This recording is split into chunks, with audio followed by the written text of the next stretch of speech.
Greetings, good morning. Selena Carty here, BlackPoppyRose. It's been an interesting morning. So I was on a bus yesterday. I was going out, and this young lady was talking about, somebody said to her she's not a feminist, and she started going on, and I said to her, well, nobody gets to decide who you are, what you are. And just because you have a concept today or this moment, when you start to learn more, you grow, you develop, you become in contact with other people, you read more books, you fine tune yourself, your decisions change, your concepts change. They are one thing at one time, but they can become something else another time because of that development, because we're always growing. And the interaction with her, she was a young lady, was phenomenal, because then the black woman in front of her also mirrored the same thing I said. And I said, it's our duty to be able to support you no matter who you are, where you are in the world. I went on to give her a BlackPoppyRose card, and she took out her book, Black and British by David Olusoga, saying she was just reading that part. She was, calling out to find out what more information is out there. And I felt grateful that the work I've chosen to do is something that our community is showing that they want and need, and especially in this time where we're uncertain about what's coming next. We're looking at how we're being treated, how our community has historically been, marginalized, and looking at what impact that will have on us, during these times. But this morning, I am a part of a support bubble, so I was coming up, and this woman goes to me, "Excuse me, I know you." And I thought, okay. She's like, "You're BlackPoppyRose." I thought, okay, thank you. Then I went about my morning. But that led me to think about a couple of things in regards to what we do, how we do it. And I thought I'd share some aspects of workshops that we do in schools that's our most positive workshop that the young people really engage with. So conceptualize this.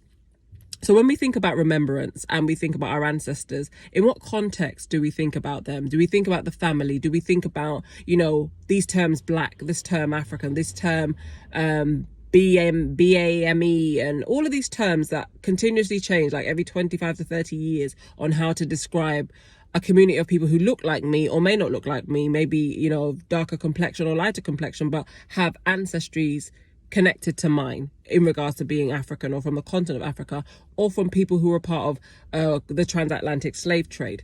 So we then put ourselves into different boxes as communities, we're from Grenada, or we're African American, or we're Black Canadian, and we all box, and then now or we're feminists, or we're this and that, box. So all the time we're just being given and thrown boxes, but the boxes should be designed for you to understand who and what you understand yourself to be. But if history hasn't allowed you to understand your place in it, then how do you do that? So with the young people, well, and older people, but the younger people, they find this workshop very, very eye-opening. So picture this: you're all a tribe, all of you belong in the same tribe. Brother, sister, auntie, uncle, cousin, intermarried, all the rest of it, you're one blood. And a foreigner comes into your country and says, I want, access to your resources, and I want to be able to trade what I have for what you have. And you say no, right? Your community says, no, we're not agree with that. So you think that's that. So then the person that's come, is the European, he comes back, he asks the same question, he leaves because, he's not getting anywhere. He leaves and he comes back, and he offers the same thing, but this time he comes to a smaller nation and says to them, what do you need? Who are your enemies, or who do you argue with the most? And who would you, I guess, not want to see around, really, so that you can continue to build and expand your empire? They know the tribe next door, nation next door. They then give them guns, they give them whatever they need to be able to wipe out their competition. But when they do that, what then becomes of the nation that's now accepting these gifts from Europeans? They become laborers. They become the people that they go to be able to get certain things done. And when you're a nation and you're compartmentalizing the nation in parts to be able to get the most use out of it, what does that do to the concept of the people and then the children who are coming therefore after? So you change the dynamics of the culture and how things were practiced. So let's put it like this. Back to the tribe. Then I'm going to come in and I'm going to break that tribe into 4. One section of the tribe are going to be agriculture. So they're going to work on the land. They're going to grow the foods in certain regions, certain parts. Cotton's going to be grown where, yam used to be grown or cassava used to be grown or anything like that. And we're going to industrialize these areas so that we can have import and export of these materials to be able to build up our economy. So no more food is to be grown in these areas. It's only resources that will be needed for materials, right? And then the other section is foods. Foods that can be marketed, foods that can be, grown in quick periods of time for us to be able to have quick turnovers. So they become the agricultures. That's the agriculture area. Then we have the people who deal with animal husbandry. So they raise the cattle, they raise the pigs, the goats, chickens, things like that. Next section, we have the blacksmiths, the doctors, the people who have skills. Not that anybody doesn't have skills, whatever work they're doing, but they have those skills that create things, the lumber merchants, people who have to go and create things. And then we have the military section. So we have the areas where we take the men and the boys, effective of the age of 11, 12, for them to be able to be carriers. But we have that.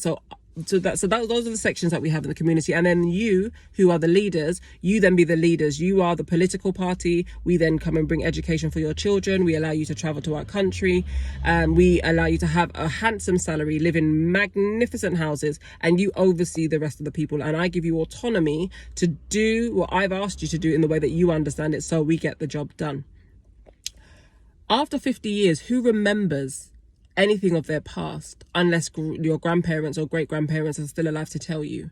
In 100 years, do you remember what you were before these people came?